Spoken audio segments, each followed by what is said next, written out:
I'm not a huge fan of when people blame the referees. Yes, of course, bad calls do happen, but I think most of them do not actually swing a game one way or the other the way people might say that they do, which is kind of why I tend to have a let's not blame the refs policy. Now, of course, there are some exceptions, right? Like, for example, when the Saints got screwed by the Rams, that was a clear exception that cost them the football game.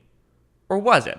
Let's talk about it. I thought this could be a fun video to really dive deep in that call and talk about, did the Saints truly get screwed? So first, the call itself. I'm just going to pause it right here just to remind everybody what this stage is. So if there was a pass interference here that allowed them to get a first down and 10, a pass interference does stop the clock. Penalties do stop the clock, so they would have burned off a few seconds, and then they could have taken 3 knees, theoretically, which would have taken about another 10 seconds off the clock from the actual knees themselves, along with another 120 seconds off the clock due to you could have ran the clock twice, not 3 times, as the Rams still have a timeout left. Then you could have kicked a field goal, meaning you would have had a 3-point lead with roughly 5 to 10 seconds left if you got a first down here. So the fact that you don't get a first down versus are getting a first down is clearly a huge difference. As for the play itself, as you see, is this pass interference?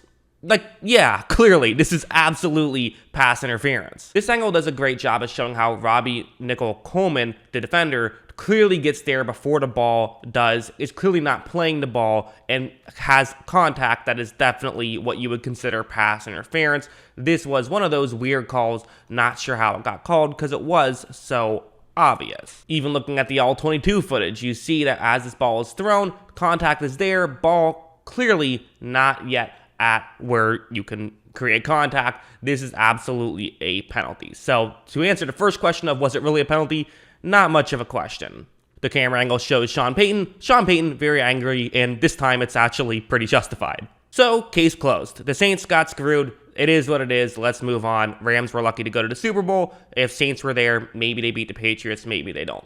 Well, maybe, but let's not forget that this is one play in a football game. There's a lot more to it than that. And if you think I'm going to talk about how the Saints ended up getting the coin toss in overtime, that's not what I'm talking about. Instead, I am going to talk about something else. Right here. This was only a few minutes earlier in this game. The Rams are down 3 points, but they had the ball at the Saints' 5-yard line. Jared Goff doesn't have anything open, but, you know, Jared Goff, the elite athlete that he is going to scramble and try to get a touchdown. If he does, that would obviously put the Rams up with 6.5 minutes left. As you see, Goff decides he's going to try to run through a wall of Saints defenders. Works better than maybe you would have expected, but it did not work out. So, who cares? Why am I showing this? What's the point? Well, let's look at a different angle. Right here, you see that there was a clear face mask here. So the Rams, if you view it that way, probably should have gotten a first down and goal, which they most likely would have scored a touchdown on. This would have meant that they would, instead of the Saints trying to take the lead with a field goal wouldn't have been enough. They would have been down 4, needing a touchdown, and who knows what happens there.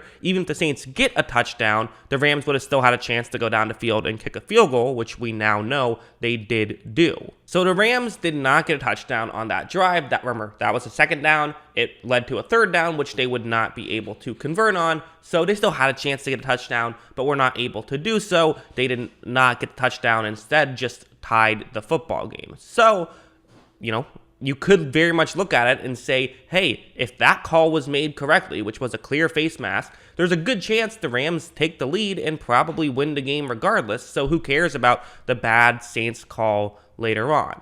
But is that exactly fair? I don't know. Let's go through some numbers. So we're going to be talking about some win expectancy plays, starting off with that play I talked about that happened with about 6.5 minutes left.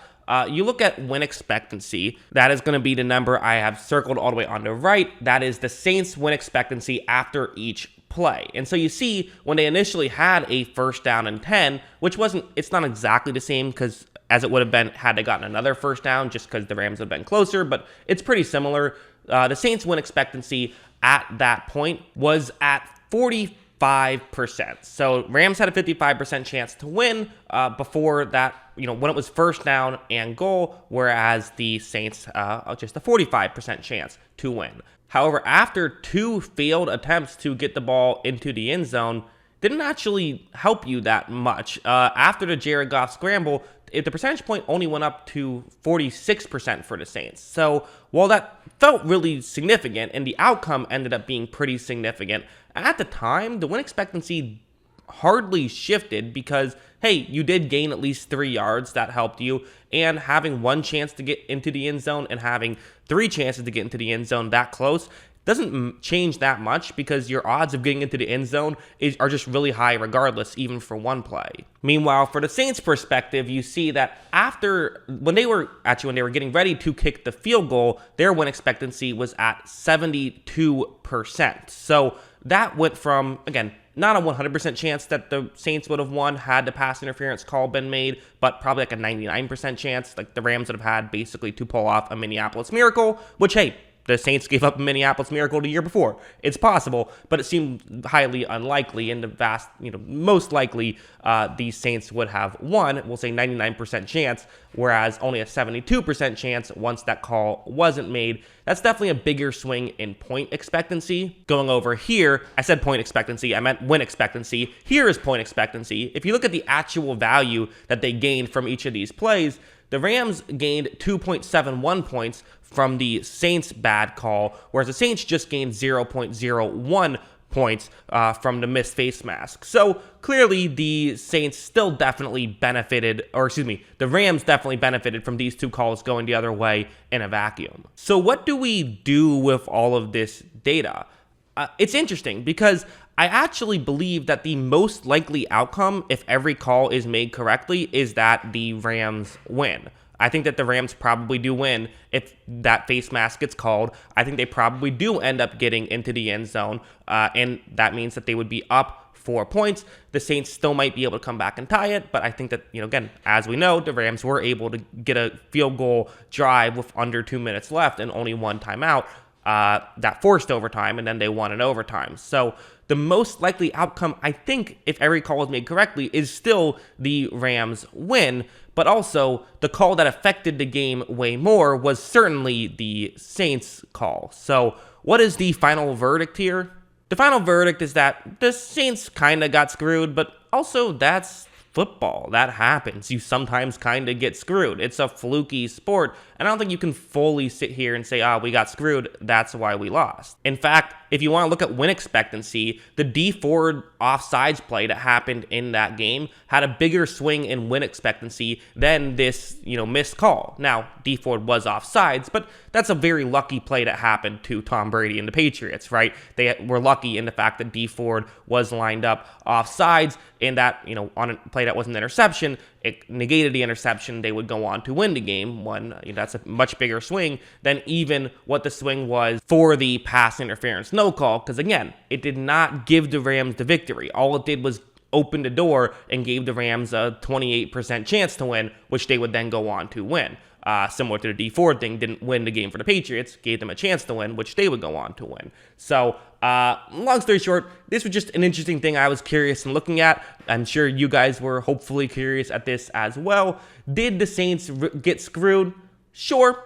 But also, if you look at the whole thing, maybe they didn't get screwed as much as our memories might have us believe. That's kind of how I view it. But what do you guys think? Let me know in the comments below. Always love hearing from you. And of course, as always, thanks for watching.